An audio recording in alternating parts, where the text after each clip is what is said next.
Bueno, una de las consultas que muchas veces tenemos en el despacho cuando tenemos la primera cita con el cliente es,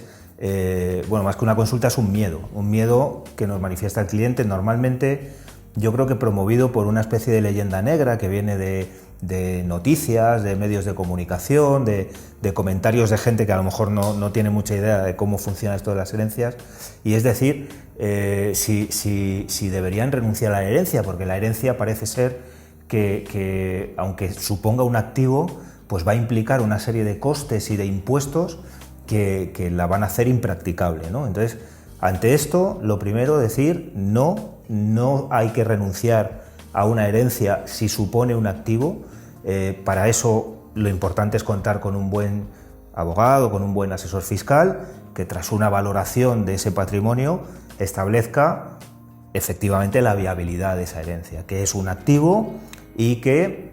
evidentemente puede dar lugar a un pago de impuestos, pero primero vamos a ver de qué patrimonio hablamos, de qué activo, y si realmente hay un activo, luego habrá una segunda parte que será asesorar sobre qué forma y qué medios tenemos de pagar impuestos. En principio nos tenemos que quedar con la idea de que cuando las herencias son directas a descendientes, ascendientes, cónyuge, los impuestos están normalmente muy bonificados. Por tanto, no va a haber una carga especial de impuestos. Sí es verdad que cuando los patrimonios son altos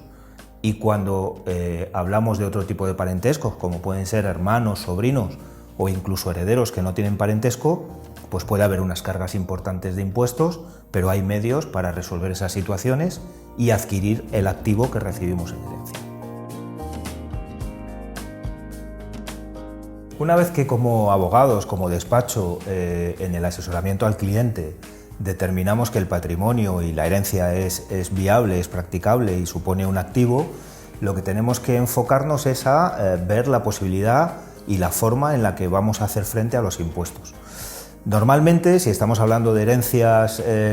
a herederos directos, a hijos, a descendientes, ascendientes, cónyuges, normalmente esos impuestos no van a ser muy relevantes, pero tenemos que tener claro cómo los vamos a afrontar. Tenemos un plazo de 6 meses establecidos en ley para liquidar esos impuestos, tanto impuesto de sucesiones como plusvalías municipales, y entonces tenemos que ver si el cliente cuenta con recursos propios o si no tiene en este momento forma de afrontar con su propio patrimonio esos impuestos. Ahí es donde ya tenemos que establecer un criterio de si hay dinero, ver cuándo y de qué forma hacemos frente a los impuestos, y en caso de que haya dinero en los fondos hereditarios, ver cómo y de qué forma hacemos frente a esos impuestos. Le facilitamos al cliente toda la documentación para que esos impuestos se puedan cargar con cargo a los fondos del causante, ¿no?, del fallecido, a sus cuentas bancarias o a otro tipo de fondos que pudiera tener. ¿Qué ocurre cuando nuestro cliente, a la vista de la información patrimonial con la que contamos, tiene que hacer frente a unos impuestos de cierta relevancia y no tiene recursos para pagarlos? Bueno,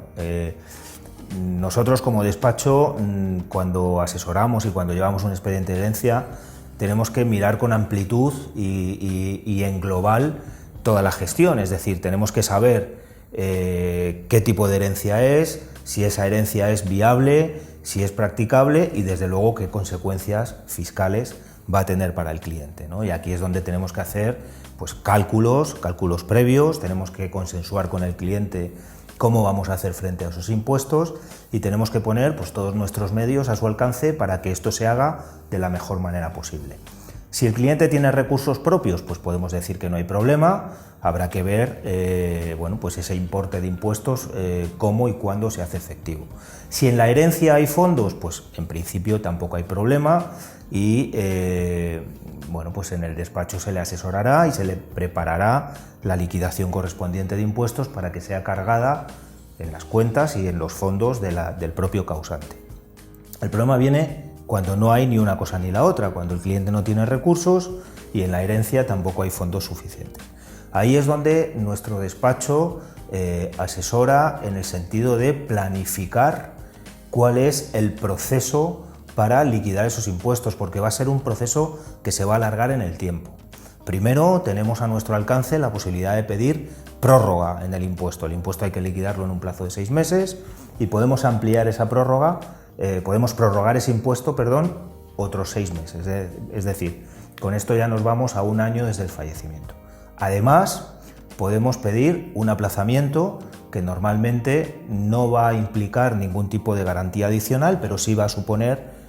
un pequeño coste en intereses. Entonces, de todo esto, lógicamente, hay que informar al cliente. En tercer lugar, tenemos una opción que es, además del aplazamiento, pedir un fraccionamiento, es decir, empezar a hacer frente a esos impuestos de forma fraccionada. Ahí ya sí que normalmente el órgano tributario nos va a pedir que afiancemos con algún tipo de garantía y además también va a suponer unos intereses para el cliente. ¿Qué hacemos con toda esta planificación y con todas estas acciones? Pues lo que hacemos es ganar tiempo y facilitarle al cliente obtener la liquidez por otros medios. Normalmente esto se hace cuando no tenemos un fondo líquido para hacer frente a los impuestos, pero existe algún bien inmueble que se puede vender y se puede convertir en líquido para pagar estos impuestos. Entonces, con todo este proceso y con este asesoramiento, lo que hacemos es ganar tiempo, facilitarle al cliente la liquidación de los impuestos y, lo más importante, que no renuncie a una herencia, que es un activo y que le va a suponer un incremento en su patrimonio.